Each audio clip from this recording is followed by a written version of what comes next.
नमस्कार विद्यार्थी मित्रांनो, इयत्ता 9वीच्या सर्व विद्यार्थी मित्रांचं आपल्या युट्यूब चॅनलवर सहर्ष स्वागत आहे। तर मुलांनो, संच या प्रकरणातील दुसरा सराव संच 1.2 आपल्याला या व्हिडिओमध्ये शिकायचा आहे। अतिशय सोपा भाग आहे, काही नाही। याच्यामध्ये काय सांगितलेलं आहे, खालीलपैकी कोणते संच समान आहेत व कोणते नाहीत ते सहकारण लिहा। हे संच सांगितले, याच्यामध्ये कोणकोणते संच समान आहेत ते लिहायचे आहे आणि ए व बी समान आहेत का ते सहकारण लिहा, हा दुसरा प्रश्न आहे। तर हा सर्व प्रश्न शिकण्याच्या अगोदर बेटा आपण या ठिकाणी संचाचे विविध प्रकार जे आहेत ते विविध प्रकार आपण या ठिकाणी बघणार आहोत। संचाचे प्रकार, एक घटक संच। आता एक घटक संच कशाला म्हणतात बेटा, तर एक घटक कोणत्या संचामध्ये समजा एकच घटक असेल तर त्या संचाला एक घटक संच असे म्हणतात।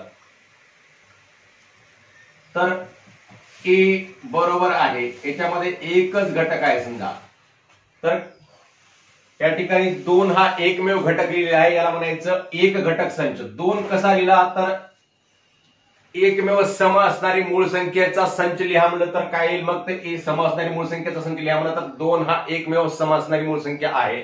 अशा प्रकारे आपण या ठिकाणी 2 लिहू शकतो, एक घटक संच असं याला म्हणतात। त्यानंतर पुढचा प्रकार आहे रिक्त संच।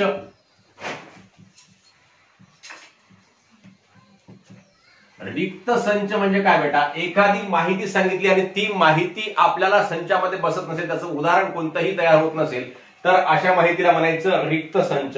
समजा असं सांगितलेलं आहे की 1 पेक्षा लहान असलेल्या नैसर्गिक संख्यांचा संच। 1 पेक्षा लहान असणारी नैसर्गिक संख्या आहे का कोणती, नाही, तर सर्वात लहान नैसर्गिक संख्या कोणती आहे, एकच आहे। मग अशा वेळेस काय म्हणायचं, त्याला रिक्त संच। तो संच कसा ठेवायचा, रिक्त ठेवायचा, याच्यामध्ये काही लिहायचं नाही।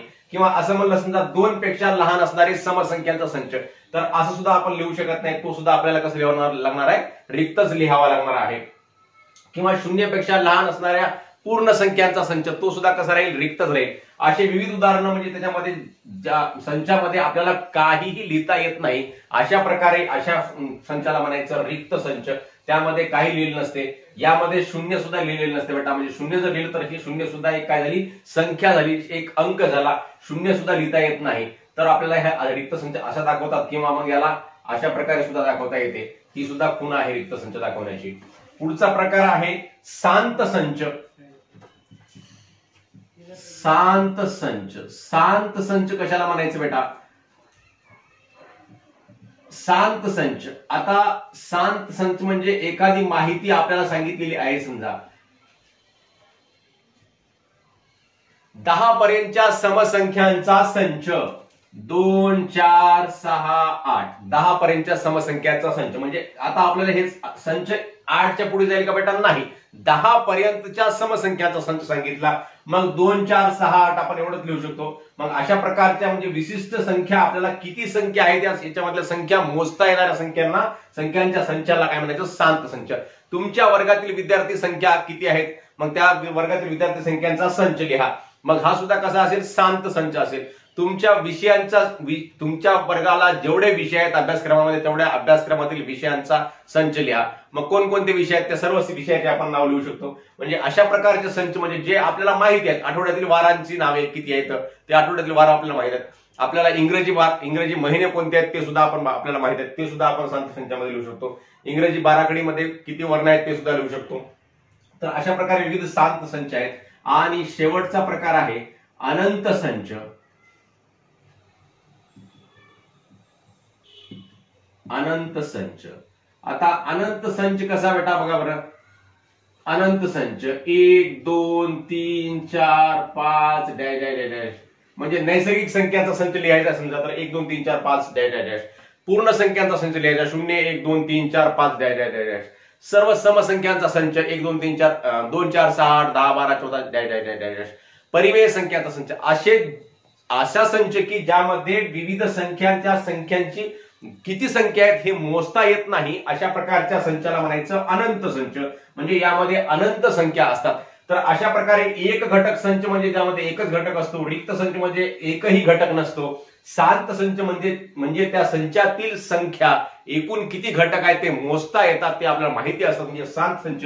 आणि अनंत संच म्हणजे आपल्याला त्या संचामधील घटकांची संख्या मोजता येत नाही, ते घटक त्याच्यामधले अनंत असतात, अशा प्रकारच्या संचाला अनंत संच म्हणतात। अशा प्रकारे आपण या ठिकाणी हे 4 प्रकार बघितलेले आहेत।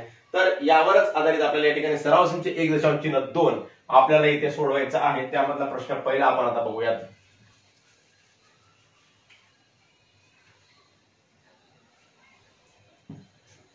तर काय सांगितले मुलांनो, खालीलपैकी कोणते संच समान आहेत व कोणते नाहीत ते सहकारण लिहा। ए बरोबर अशा x चा संच की x हा 3x - 1 बरोबर 2।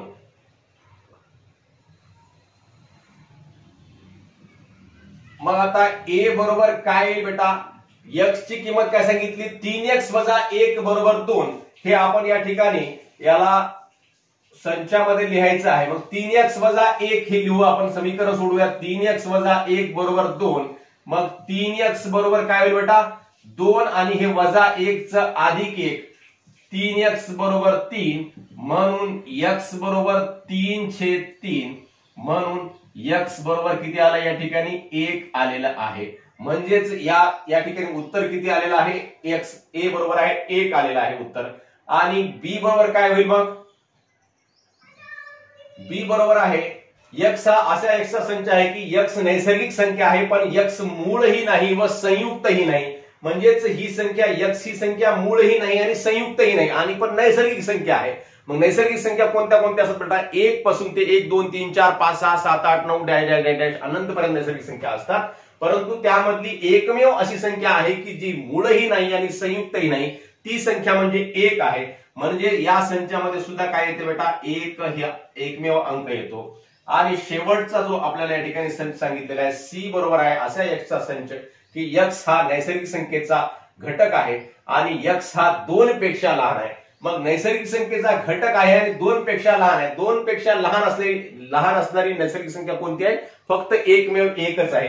म्हणजे या तीनही संचामध्ये उदाहरण गुणधर्म वेगवेगळे सांगितले पण तिघांचंही उत्तर काय आलेलं आहे 1 1 1, हे तिघांचे उत्तर समान आलेलं आहे। म्हणून a बरोबर b बरोबर c, म्हणजे हे तीनही संच कसे आहेत, समान आहेत, सारखे आहेत असं आपल्याला म्हणता येते बेटा। a बरोबर b बरोबर c असं आपल्याला म्हणता येते। तर दुसरा प्रश्न आहे a व b समान आहेत का ते सहकारण लिहा। a बरोबर सम असलेल्या मूळ संख्या, b बरोबर आहे b हा x हा असा x चा संच आहे की 7x - 1 बरोबर आहे 13।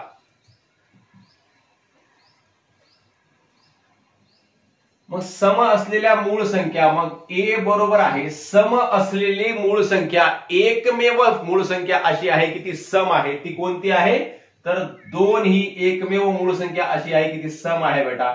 मग याला 2 लिहिता येते आपल्याला। आणि b हा अशा x चा संच आहे की यामध्ये आपल्याला आता या ठिकाणी 7x - 1 ची किंमत काढूयात आपण। 7x - 1 बरोबर आहे 13। मग 7x बरोबर आहे 13 - 1 च पलीकडे गेलं अधिक 1 झालं, 7x बरोबर 13 अधिक 1 किती बेटा 14 झालं। म्हणून x बरोबर आहे 14 छेद गुणाकारामधलं 7 इकडे भागाकारामध्ये गेला 14/7 झालं। म्हणून x बरोबर किती आला बेटा 2 आलेला आहे। म्हणजे इथं सुद्धा काय आहे 2 आहे। म्हणून a बरोबर b आहे, कारण दोघांच्याही संचामध्ये काय आलेलं आहे एक घटक संच आहे। हा दोघांच्याही संचामध्ये काय आलेलं आहे 2 आलेलं आहे। म्हणून a व b हे कसे आहेत समान आहेत। अशा प्रकारे आपण हे पहिले 2 प्रश्न सोडवलेले आहेत। लगेच आपण पुढचे 2 प्रश्न सोडवूयात। तर मुलांनो या ठिकाणी तिसरा प्रश्न आहे, खालीलपैकी कोणते संच रिक्त आहेत ते सहकारण लिहा। तर कोणकोणते यामध्ये 3 संच दिलेले आहेत, या 3 संचामधले कोणकोणते संच रिक्त आहेत ते आपल्याला लिहायचं आहे। तर पहिलं काय सांगितलं संच ए चा घटक a असे आहेत की संच ए चा घटक a असं आहे की a ही शून्यापेक्षा लहान असणारी नैसर्गिक संख्या आहे। तर बेटा नैसर्गिक संख्या सर्वात लहान कोणती असते 1 असते। 1 2 3 4 5 6 7 8 9 ते अनंत पर्यंत नैसर्गिक संख्या असतात। मग शून्यापेक्षा लहान असणारी नैसर्गिक संख्या असू शकते का, नाही। शून्य ही सुद्धा नैसर्गिक संख्या नाही आहे। मग शून्यापेक्षा लहान नैसर्गिक संख्या नसतात, शून्यापेक्षा लहान पूर्णांक संख्या असतात. मग याच्यामध्ये एकही आपल्याला संचामध्ये या संचामध्ये बसणारी एकही संख्या प्राप्त होऊ शकत नाही. मग ए बरोबर आहे आपल्याला या ठिकाणी रिक्त संच लिहावा लागतो, मग कारण शून्यापेक्षा लहान नैसर्गिक संख्या नसते. आता दुसरा आहे या ठिकाणी बी बरोबर आहे यक्स. बी बरोबर आहे बी या संचातील यक्स हा असा घटक आहे की यक्स वर्ग बरोबर आहे 0. मग यक्स वर्ग बरोबर आहे 0 बेटा. मग यक्स वर्ग बरोबर 0 म्हणजेच यक्स वर्गची किंमत 0. मग 0 हा कोणत्या संख्येचा वर्ग असू शकेल तर शून्यचाच वर्ग 0 असतो. म्हणून बी बरोबर काय येते बेटा या ठिकाणी बी बरोबर आहे या ठिकाणी रिक्त संच येणार नाही, तर बी बरोबर काय येणार आहे बी बरोबर आहे या संचामध्ये 0 आपल्याला लिहावा लागणार आहे, कारण यक्स वर्गाची किंमत 0 म्हणजे असा यक्सचा संच आहे की यक्स वर्ग बरोबर आहे 0. मग या यक्सची किंमत काय येईल 0 येईल. शेवटच्या सी संचामध्ये सी या संचातील यक्स हा असा घटक आहे की 5x - 2 बरोबर 0 आणि यक्स हा नैसर्गिक संख्येचा घटक आहे. दोन अटी सांगितल्या, 5x - 2 बरोबर 0 सांगितलेला आहे बेटा. मग आता आपण अगोदर काय करूयात या ठिकाणी हे संच लिहूयात आणि 5x - 2 ची किंमत काढूयात. बरोबर आपण 5x - 2 बरोबर आहे 0 म्हणून 5x बरोबर आहे -2 चं पलीकडे गेलं तर +2 झालं म्हणून x बरोबर आहे 2 गुणाकारातलं 5 भागाकारामध्ये गेलं म्हणजेच x ची किंमत किती आली बेटा या ठिकाणी 2/5 आली. मग 2/5 आपण यामध्ये लिहू शकतो, परंतु काय सांगितली दुसरी अट x हा नैसर्गिक संख्येचा घटक आहे. x हा नैसर्गिक संख्या n म्हणजेच नैसर्गिक संख्या नॅचरल नंबरचा हा घटक आहे सांगितलं. 2/5 ही नैसर्गिक संख्या नाही आहे बेटा, ही परिमेय संख्या आहे. मग हे याच्यामध्ये आपल्या या अटीमध्ये ही संख्या बसू शकत नाही म्हणून हा आपल्याला या ठिकाणी रिक्त संच लिहावा लागतो. अशा प्रकारे आपण पहिला संच ए हा रिक्त संच आहे आणि संच सी हा सुद्धा कसा आहे रिक्त संच आहे, कारण याच्यामध्ये या ज्या अटी सांगितल्या त्या अटीमध्ये याच्यामध्ये कोणतीही संख्या बसत नाही म्हणून हे दोन रिक्त संच आहेत. खालीलपैकी कोणते संच शांत व कोणते अनंत आहेत ते सकारण लिहा. आता शांत संच म्हणजे तुम्हाला सांगितलेलं आहे शिकवलेलं आहे. शांत संच म्हणजे ज्या संचामध्ये किती घटक आहेत ते घटक आपल्याला माहित मोजता येतात, म्हणजे ते घटक निश्चित घटक असतात, त्यामध्ये वाढ होत नाही कमी होत नाही, ते मोजता येणारे घटक असतात. अशा प्रकारच्या संचांना शांत संच म्हणायचं. आणि ज्या संचामधील घटक मोजता येत नाहीत अनंत म्हणजे अनंत घटक असतात, जास्तीत जास्त घटक असतात जे आपल्याला आपण मोजू शकत नाही, अशा प्रकारच्या संचांना अनंत संच म्हणत असतात. मग ए बरोबर आहे संच ए चा घटक x असा आहे की x हा 10 पेक्षा कसा आहे लहान आहे आणि x ही नैसर्गिक संख्या आहे. मग आपल्याला हे लिहिता येतं बेटा ए बरोबर आहे.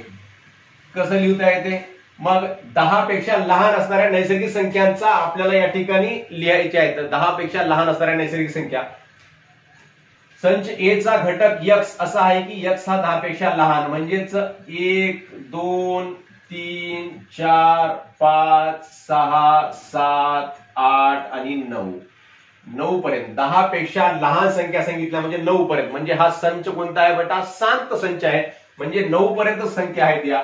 मग याला आपण लिहू शकतो शांत संच. 1 ते 9 पर्यंत संख्या आहे. मग संच बी चा घटक y हा असा आहे की y हा कसा आहे -1 पेक्षा लहान आहे, y ही पूर्ण संख्या आहे. मग बी कसं लिहू बेटा आपण यादी पद्धतीने बघा बरं. -1 पेक्षा लहान, -1 पेक्षा लहान संख्या कोणती असते बेटा तर -2 असतात, -3 असतात, -4 असतात, -5 असतात, -6 असतात डॅश म्हणजे -6 पेक्षा -7 लहान, -7 पेक्षा -8 लहान, -9 -10 म्हणजे पुढे अनंत पर्यंत या संख्या आहेत. या संख्या मोजता येत नाहीत. या संख्यामधली सर्वात लहान संख्या आपल्याला सांगता येत नाही. वरच्यावर याच्या पुढची संख्या सगळ्या कशा येत जाणार लहान लहान लहान लहान येत जाणार. म्हणून या अशा प्रकारच्या संचाला म्हणायचं अनंत संच. हा कोणता संच आहे मग अनंत संच आहे. मग याला अनंत संच म्हणून लिहून टाकायचं. मग पुढचं काय सांगितलं तुमच्या शाळेतील 9वी मधील सर्व विद्यार्थ्यांचा संच. 9व्या वर्गामध्ये तुमच्या वर्गामध्ये तुमच्या शाळेमध्ये किती मुलं आहेत 50 मुलं आहेत 60 मुलं आहेत 70 आहेत 75 आहेत 100 आहेत 150 आहेत 200 म्हणजे वर्गामध्ये तुमच्या शाळेतील दुसऱ्या तुकडीमधले मिळून 150 200 500 1000 कितीही मुलं असू द्या पण तुम्ही तेवढे मुलं मोजू शकता बेटा. मोजू शकत नाही असं काही असते का? म्हणजे 1 लाखाच्या वर मुलं आहेत, 5 लाखाच्या वर मुलं आहेत असं राहू शकतात का तुमच्या शाळेमध्ये मुलं? नाही राहू शकत. म्हणजेच हा काय आहे? शांत संच आहे.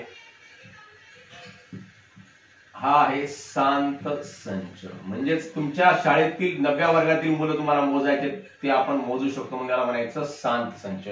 तर पुढचा या ठिकाणी प्रश्न आहे, तुमच्या गावातील रहिवाशांचा संच. गावातील रहिवासी सुद्धा किती असू शकतात? 100, 200, 500, 1000, 2000, 5000, 10000, 20000, 50000 पर्यंत तुमच्या गावामध्ये रहिवाशी असतात. गाव म्हणजे तालुक्याचे ठिकाण असेल तर लाख पर्यंत असू शकतात. मग हे तरी सुद्धा तुमच्या गावामध्ये किती रहिवाशी आहेत ते पूर्ण मोजता येऊ शकतात, म्हणून याला म्हणतात, याला सुद्धा शांत संच म्हणता येईल. मोजता न येण्यासारखे रहिवाशी नसतात तर ते मोजता येतात. आपण लोकसंख्येची मोजमाप करतच असतो, त्यामध्ये सर्व तुम्हाला लोकसंख्या किती आहे तुमच्या प्रत्येक गावची ते मोजता येते, म्हणून याला शांत संच म्हणतात. प्रयोगशाळेतील उपकरणांचा संच. प्रयोगशाळेमध्ये किती उपकरण आहेत ते सुद्धा आपल्याला मोजता येतात, ते सुद्धा काय आहे? शांत संच आहे बेटा. याला सुद्धा काय म्हणायचं? शांत संच.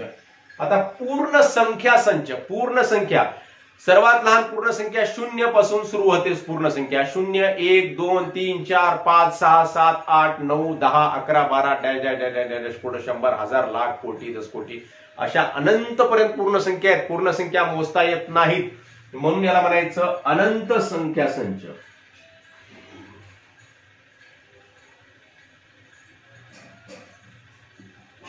अनंत संख्या संच.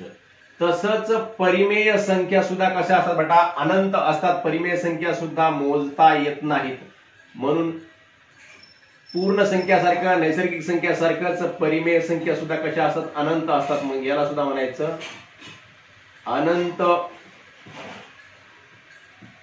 संख्या संच. अशा प्रकारे आपण सराव संच 1.2 मधले हे पूर्ण 4 प्रश्न सोडवले. शांत संच म्हणजे काय? अनंत संच म्हणजे काय? रिक्त संच म्हणजे काय? एक घटक संच म्हणजे काय? हे सर्व भाग आपण विविध उदाहरणांच्या द्वारे समजून घेतलेला आहे. समान संच म्हणजे काय हा सुद्धा भाग समजून घेतलेला आहे. तर हे सर्व आपण समजलं असेल, आपल्याला सर्वांना आवडलं असेल तर नक्की व्हिडिओवर लाईक्स करा व कमेंट्स करा व आपल्या मित्रांना व्हिडिओ शेअर सुद्धा करा. मित्रांनो, धन्यवाद.